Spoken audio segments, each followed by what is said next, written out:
Hello friends, मैं राहुल पांडे आज आपके साथ फिर से दोबारा कुछ बुक समरी लेके आया हूँ, जिसमें से आज हम लोग डिस्कस करेंगे book the power of subconscious mind.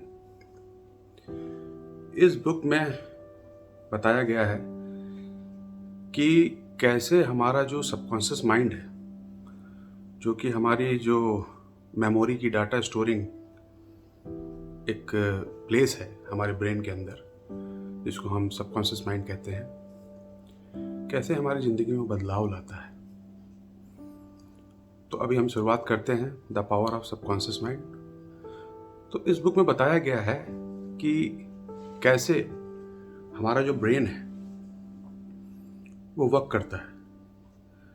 जैसे कि हमारा ये जो माथा आप देख रहे हैं, जिसको हम लोग माथा कहते हैं, ये एक्चुअल में प्री फ्रंटल कॉर्टेक्स यानी कि हमारा कॉन्शियस माइंड है। और हमारा जो पीछे जो दिमाग है, ब्रेन है, इसे हम कहते हैं कॉर्टेक्स यानी कि, या सब कॉर्टेक्स कह सकते हैं, यानी कि सबकॉन्शियस माइंड। बीच में हमारा जो आता है ब्रेन का पार्ट, उसे हम कहते हैं गैंग्लिया माइंड। तो दोस्तों, 3 तरह के पार्ट हो गए हमारे माइंड के। अब आइए जान लेते हैं कि ये वर्क कैसे करते हैं। तो जैसे कि मैंने आपको बताया कि जो हमारा कॉन्शियस माइंड है, कॉन्शियस माइंड का काम है कि आपको एक्शन लेने के लिए या कोई भी डिसीजन लेने के लिए जो पहला इंस्टिंक्ट आता है, या कुछ भी काम करने के लिए जो पहला इंस्टिंक्ट आता है, वो हमारे कॉन्शियस माइंड से होता है। लेकिन उस प्रोसेस को कंप्लीट करने के लिए जो हम करते हैं, वो हम with the help of subconscious mind से करते हैं। तो जैसे कि अभी अगर आप अपने आप को जानना चाहते हैं कि कब आप सबकॉन्शियस माइंड का इस्तेमाल कर रहे हैं और कब आप कॉन्शियस माइंड का इस्तेमाल कर रहे हैं, तो आप तुरंत अपनी सांसों पे ध्यान दीजिए। अब आप कॉन्शियस माइंड में, और जब आपकी सांसों से आपका दिमाग हट जाता है, तो वो जो सांसें चलती हैं वो हमारा कौन सा ब्रेन चलाता है? या हमारे दिल की जो धड़कनें चल रही हैं, या जो हमारी पाचन प्रक्रिया है, या हमारे शरीर में जो भी मैकेनिज्म चल रहा है, इसको कौन चला रहा है? इसको हमारा सबकॉन्शियस माइंड चलाता है। समझिए आप कितने इंपॉर्टेंट और कितना पावरफुल है हमारा सबकॉन्शियस माइंड। ये हम इसको समझना चाहिए। एक्चुअल में मेरा ये कहना है कि हर इंसान को, चाहे वो किसी भी फील्ड में हो, सबसे पहले उस इंसान को अपने ब्रेन के बारे में जानना चाहिए कि हाउ टू वर्क, ये काम कैसे करता है। चलिए मैं आपको कुछ बताता हूँ। जैसे आप कभी गाड़ी चलाते हैं तो आपको शुरू में बहुत दिक्कत होती है, जब सीखते हैं, तो जब आप सीखते हैं तो आप वो कॉन्शियसली सीखते हैं। लेकिन जब आप वो सीख जाते हैं तो वो आपकी जितनी भी स्किल है या जितना भी वो डाटा है जो आपने सीखा, वो सब सबकॉन्शियस माइंड में चला जाता है। उसके बाद आप कभी भी गाड़ी चलाते वक्त फ़ोन पे भी बात कर लेते हैं, या कुछ भी कर लेते हैं, बातें भी कर लेते हैं, लेकिन कोई फ़र्क नहीं पड़ता। आप आराम से एफर्टलेस, यानी कि हम जब सबकॉन्शियस माइंड में कोई भी डाटा ट्रांसफ़र हो जाता है हमारे कॉन्शियस माइंड के थ्रू, तो वो एफर्टलेस हो जाता है। जैसे हम कोई गिटार बजाना सीखते हैं तो शुरू में कितना परेशानी होती है, क्या जी कॉर्ड, आई कॉर्ड, मतलब वी आर ऑल कंफ्यूज्ड कि क्या है, क्या मुसीबत है। क्यों? क्योंकि अभी हमारी लर्निंग स्टार्ट हुई है।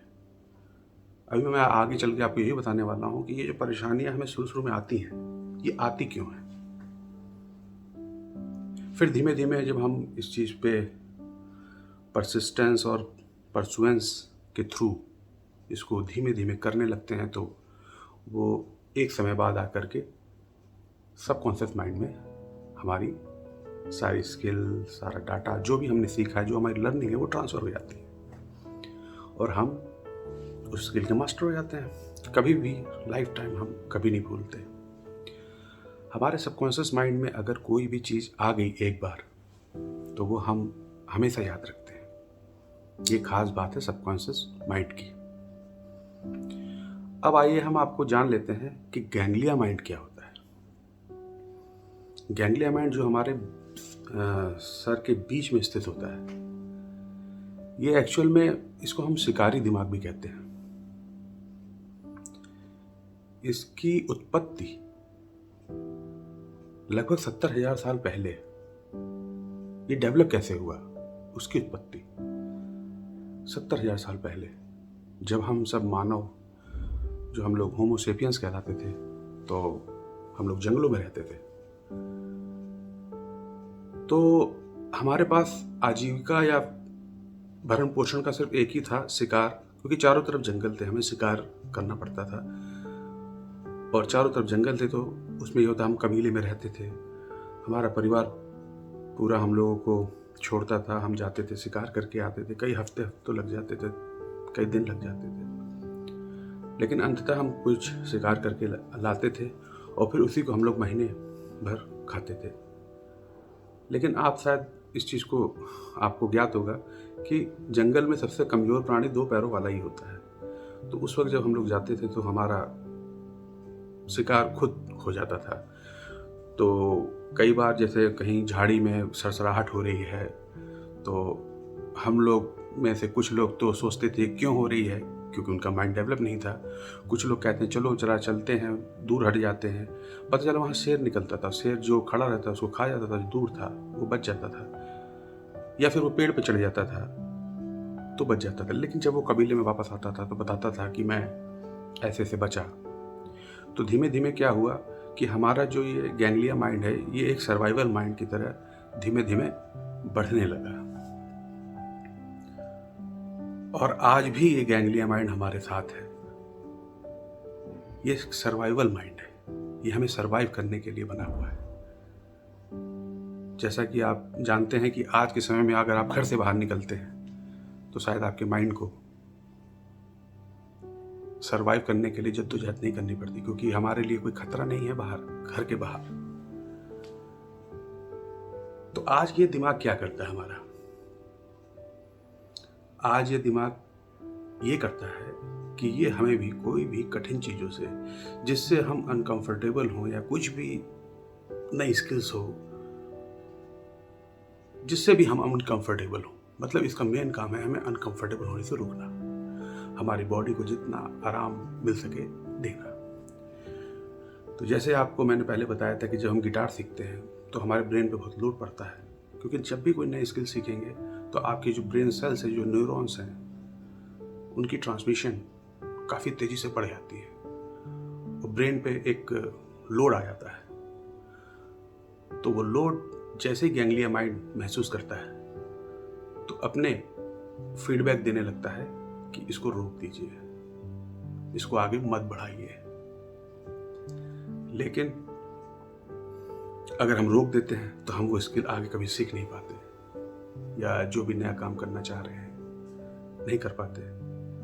लेकिन अगर हम उसको थोड़ा थोड़ा करके आगे बढ़ाते रहते हैं तो फाइनली वो सबकॉन्शियस माइंड में पहुंच जाता है।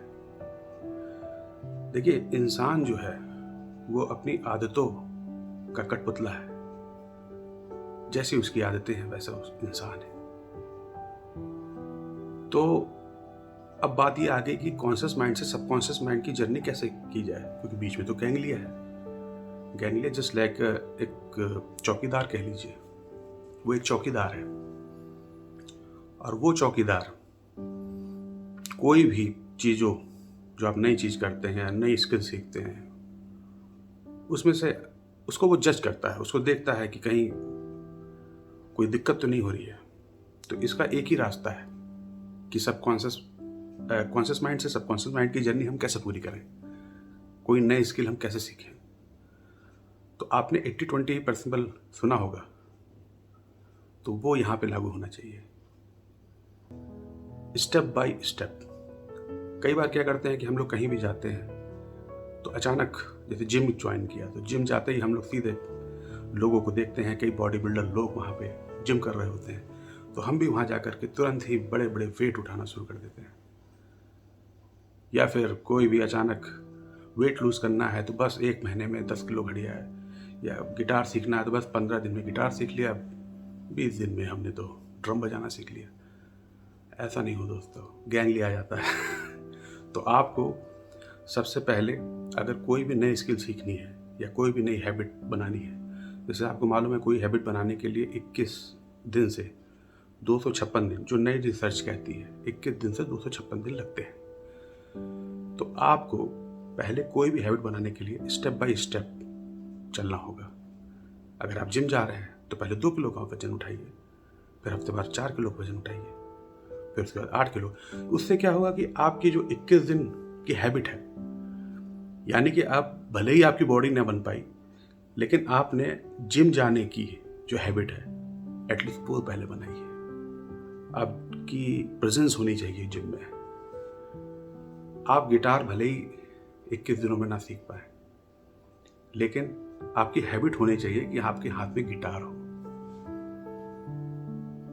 तो अगर ऐसे ही हम लोग स्टेप बाय स्टेप चलते रहे और किसी भी तरीके से ये जो भी हमारा डाटा या नई स्किल है, जो भी बिहेवियर है, अगर इसको हम सबकॉन्शियस माइंड तक पहुंचा पाए तो वो हमारे लिए एक परमानेंट हो जाती है, स्किल हो जाती है। अच्छा, आपको जैसे मैं एक आखिरी चीज़ ये बताने जा रहा हूँ कि हमारा जो गैंग्लिया माइंड है वो अच्छे बुरे में फ़र्क नहीं कर पाता। तो अगर आप अच्छी चीज़ों की प्रैक्टिस करते रहेंगे तो वो अच्छी चीज़ें सबकॉन्शियस माइंड में भेजते रहेगा। लेकिन अगर आपने बुरी चीज़ों की प्रैक्टिस भी की तो वो बुरी चीज़ भी आपको सबकॉन्शियस माइंड में भेज देगा, और एक टाइम बाद आप उस चीज़ के मास्टर हो जाएंगे। यानी कि अगर आप बुरी चीज़ की स्किल सीख गए हैं तो वो भी आपके सबकॉन्शियस माइंड में मरते दम तक रहेगी। इसीलिए आखिरी में यही मैं कहना चाहता हूँ कि कोई भी नई चीज़ सीखने के लिए थोड़ी अपने कॉन्शियसनेस, अपने इंटेलेक्चुअल को ध्यान में रखकर ही उस स्किल को सीखिए कि वो आपके लिए सही है कि गलत है। आशा करता हूँ कि आपको समझ में आ गया होगा कि ये पावर ऑफ सबकॉन्शियस माइंड है क्या। बहुत ही प्यारी बुक है, इसको कभी आप पढ़िएगा। इसमें आप अपने ब्रेन के बारे में बहुत सारी चीज़ जानेंगे। ये मैंने एक छोटा सा आपको एक समरी टाइप से बताया है, जो सार है, जो मैंने उसको समझा है। तो अलविदा, फिर चलते हैं। थैंक यू सभी मेरे भाई और बहनों। अपने आप को खुश रखिए, मस्त रखिए, पॉजिटिव रखिए। धन्यवाद।